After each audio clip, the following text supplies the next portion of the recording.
Hey guys! So today I've got another photography video, this time on low light photography. Low light photography is something that can be really intimidating at first, so I thought I'd share 5 tips of mine to help you take better photos in those very dimly lit situations. Tip number 1. Bump up that ISO. So basically, the darker the situation, the higher the ISO you'll want it to be. The downside to that is you are going to get more grain the higher the ISO. Embrace the grain. It's better to have a non-blurry photo that you can see what's happening with a bit of grain in it than a completely blurry and you can't tell what's happening photo but no grain, because it doesn't do you any good if you can't tell what you're taking a picture of. But overall, just bump that ISO up and embrace the grain. Tip number 2, keep an eye out on that shutter speed. If the shutter speed is too low, you're going to end up with a bit of camera shake. A general rule of thumb is based on whatever focal length of a lens you're using to at least use that for the shutter speed. So if you have a 50mm lens on your camera, you want to keep your shutter speed at least 1/50th of a second. Even so, you're still going to want to try to remain really steady as well. So if you can lean against something, prop your elbows up on something. In general, you want to keep your arms close to your sides. You don't want them up here, no chicken dance going on, people. And close to your body, just you don't want to be holding it really far because you're going to get more shake. But yeah, close to your body, elbows in. You're going to get the least amount of handheld camera shake as you can get. You can always use a tripod as well to help reduce that camera shake. Tip number 3 is open that aperture. Again, we've touched on this before, but if you open your aperture, you're going to let in more light. So when you're indoors and it's dark, or if you're outside at night with minimal lighting, you want to open that aperture up. You're going to let more light into your camera and get a more properly exposed image. And again, a wide open aperture is going to be a smaller number. Tip number 4 is to take advantage of the lighting that you do have. There's so many different things that light can come from other than just light sources like lamp fixtures at night. At night when you're indoors, you actually have quite a few different options and you can get really creative with it. Instead of just using things like overhead lighting or lamps on a table, you could use a laptop to light up someone's face. I've seen people use the light in their oven to light up for like a portrait as well, because you get the nice soft glow. There's so many ways you can get creative and use what you have. Tip number 5, avoid the flash if at all possible.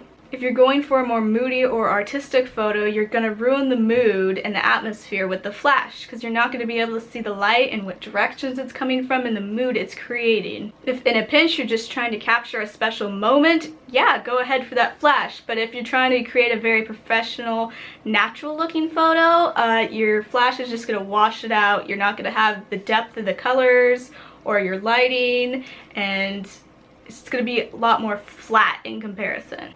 Next, I thought I'd show you some examples, the exposure I used, and how I took advantage of the lighting that I did have. This picture here is a picture of myself on my birthday last year. I set it up in the camera, and then my sister actually snapped the photo for me.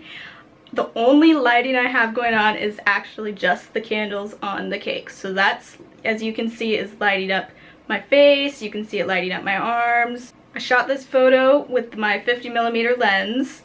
My aperture was f5.0. I wanted to close it down a little bit, that way I could have the cake and my face in focus. The shutter speed was 1/25th of a second and the ISO is 1600. So this photo at the piano was taken in the middle of the day, indoors obviously, but it was a very dimly lit room.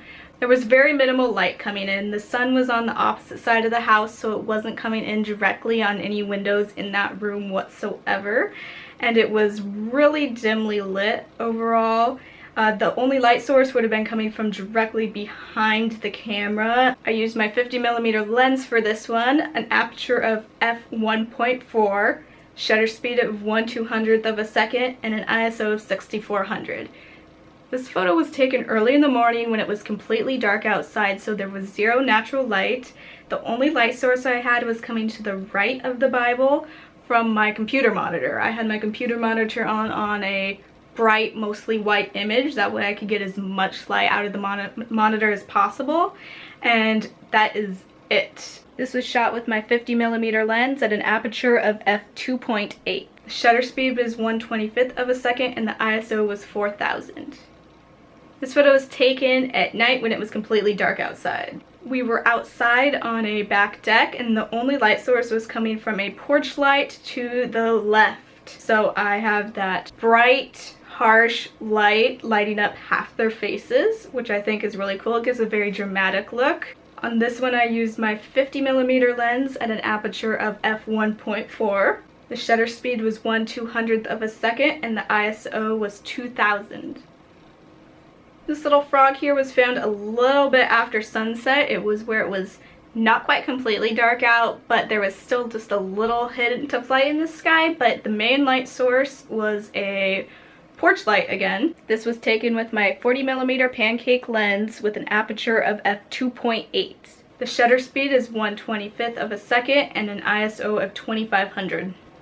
Let me know out of what I shared what was most useful to you and what you hope to implement the next time you're shooting in a low light situation. See you next time. Bye!